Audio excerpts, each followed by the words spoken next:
everyone, and welcome to episode 4 of Explaining Physics Concepts. We're looking at thermodynamics and a past paper question, and that will finish our chapter. So let's just dive into this. So when we talk about thermodynamics, first is we're going to talk about what do we mean by work done. So we have studied work is equals to force times distance. So S is for the displacement, and we must have also studied how if the force is up and the distance is in this direction, so when this is perpendicular there is no work done. So that was the definition we used to know, but now we're going to derive another equation from this, and that is okay. So what do we mean by force? Force equals pressure into area, because we know pressure is equals to force over area. So force equals pressure times area. So I write work equals pressure times area times this displacement. And now, do you know that if you have, let's say, a cube and we want to find its volume, so you multiply this, right? So if we just multiply length into width, you get area, but when you multiply length into width into breadth, you get another. When you multiply another side, you get volume. So I would say work equals pressure into volume. Now here's something very important that I would love to highlight, again and again. That is, this is not just volume, it's change in volume. Let me write this with red. This is change in volume. So let's say there is a container that has a volume of, let's say, 2.7 meter cube, and then the volume remains 2.7 meter cube. That means there is no change in volume, so no work is done. So the moment you see that there's a change in volume, only then you will know that there has been some work done, and only then you can apply this formula, and this formula is only for gases, right? Next is, so, and I can also write volume remains constant. If volume remains constant, that means no work done. And now we're going to move on towards, there are two things. If work done on the gas, and then there is work done by the gas. Now if there's work done on the gas,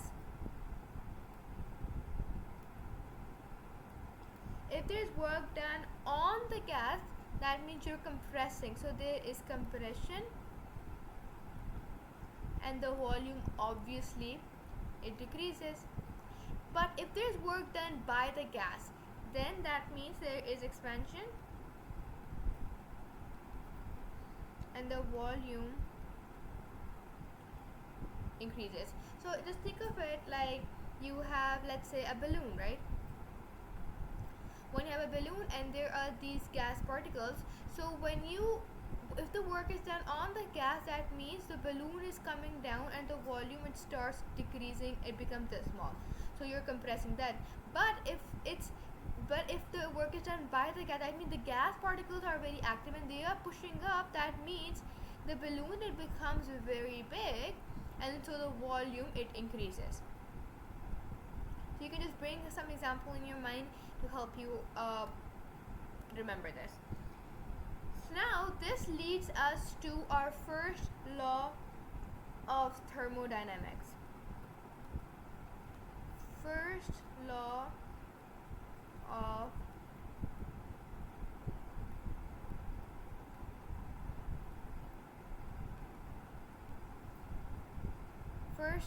of thermodynamics. What is that? Is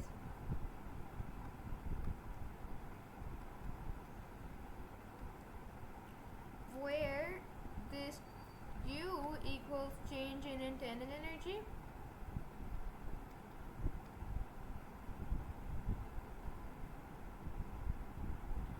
this Q equals thermal energy,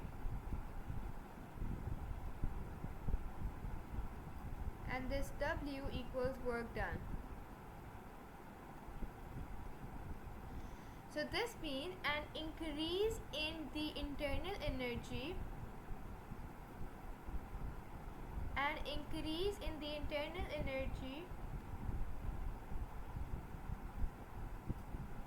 an increase, which is denoted by this plus, an increase in the internal energy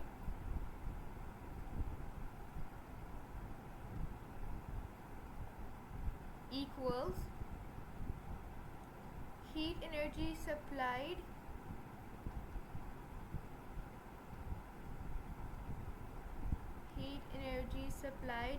to the system and work done on the system. Let me write the other scenario as well, and then I'll explain the difference.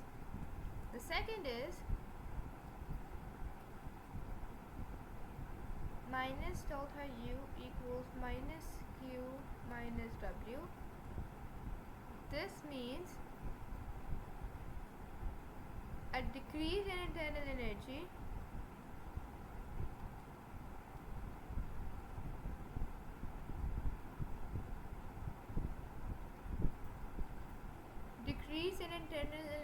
equals heat energy or thermal energy lost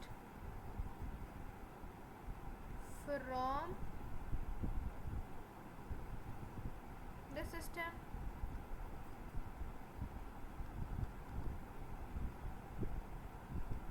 and work done by the system. So let me just quickly highlight this. This is to the system, on, by, and from, right? So what this means is when there is an increase in internal energy, that means that you are supplying the heat energy, you're giving the heat energy to the system, and the work is being done on the system, right? The work is done on the system, which means the volume it decreases and the compression is happening. But when there is a decrease in internal energy, that means the heat energy is lost from the system and the work is done by the system. So work is done by the system, and that means volume increases. So this was it for thermodynamics. Let's just do a question so that you can better understand what's happening. So the question that we are doing today is winter 2016 paper 42 question number 2.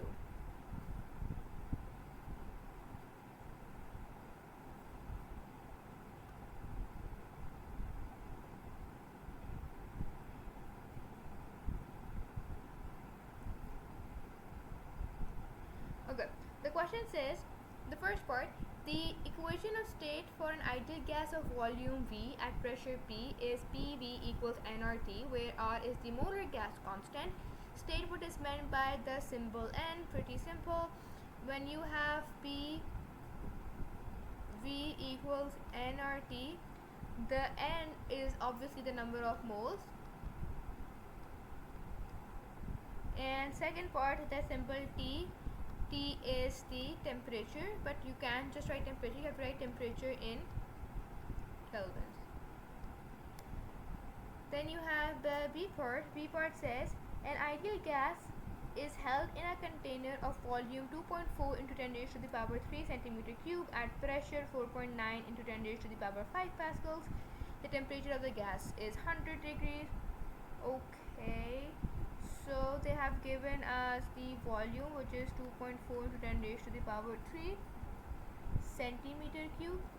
Then you have pressure as 4.9 into 10 raised to the power 5 pascals, and the temperature is 100 degrees Celsius. Now I would suggest that before you move on with using this formula, you make sure that their symbols are correct. In this, the volume is always in meters. So when you have to go from centimeter cube to meter cube, you always multiply with 10 raised to the minus 6, and then this is Pascal, this is fine. 100 degrees Celsius, we just wrote its temperature in Kelvin. So 100 degrees Celsius plus 273 degrees Kelvin, that will give you 373 Kelvin. So this is now our correct. Now all we have to do is just use this formula, show that the number of molecules in the container is 2.3 × 10⁻²⁰. Okay, we have to find the. So first what we will do is we'll use PV equals nRT. We have to use this formula, we'll get number of moles, and then you know the formula that we did, N equals capital N into Avogadro number of particles. We've done that, and this capital N is the number of molecules, atoms, whatever. So pressure is given to us as 4.9 into 10 raised to the power 5.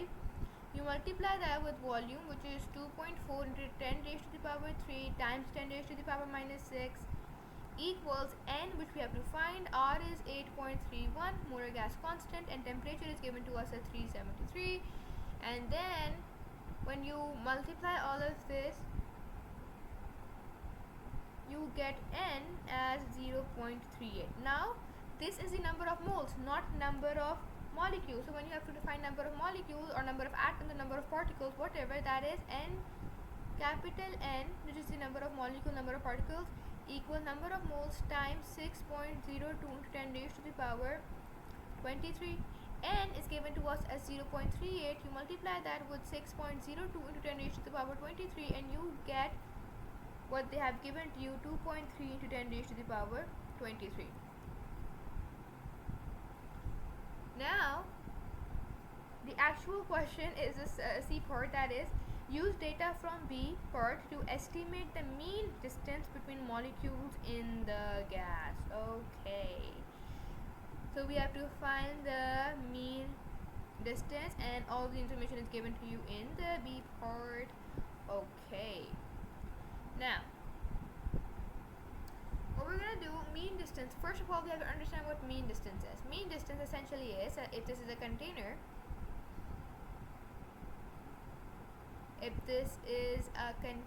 and all of the particles are inside, so what is this mean distance between the particle, the total distance, total average distance between these particles? So this is the cube, all of these sides will be same, so this is the total distance between the particle, and so we have to find this length, the total distance between these particles. It's like, or you can think of it like this. Wait, if you have this, right, cube or whatever, and there's this one particle, there's this one particle, there's one particle, there's one particle, there's one particle.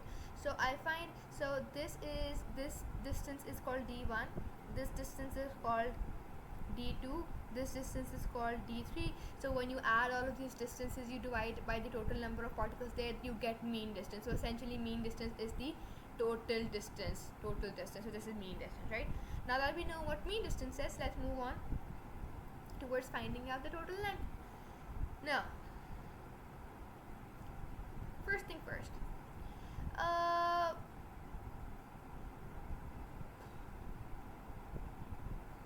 want to find, do you know how we can find the mean distance?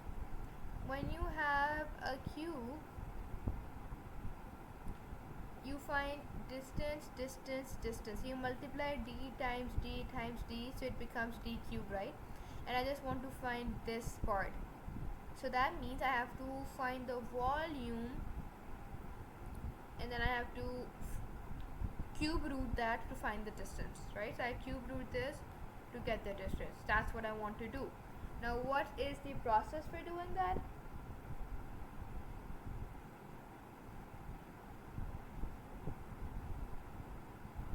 Use data to estimate the mean distance between molecules in the gas. So I want to find out the mean distance between molecules. First of all, what I have to do is find the find the volume for just one particle.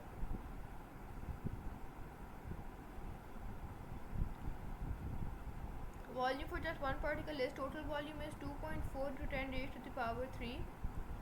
Total volume, and then I have the total number of particles as well. So I divide that by 2.3 into 10 raised to the power 23. I get 1.04 into 10 raised to the power minus 20. So this is the volume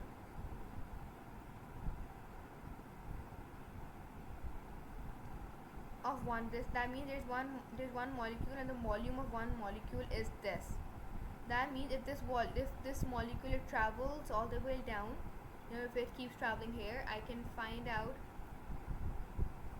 the distance. So volume is given to me now, 1.04 10 to the minus 22. All I have to do is cube root this, and I'll get 2.2 into 10 raised to the power minus 7. 2.2 into 10 raised to the power minus 7. So the purpose of this is, the reason why we found the volume of just one molecule is because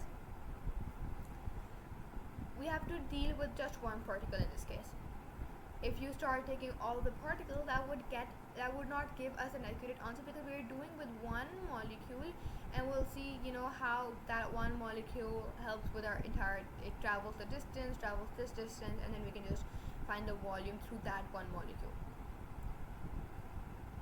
So I hope that made sense, and if you have any questions, queries, please feel free to comment them down, and I'll get back to you as soon as possible. Have a great day.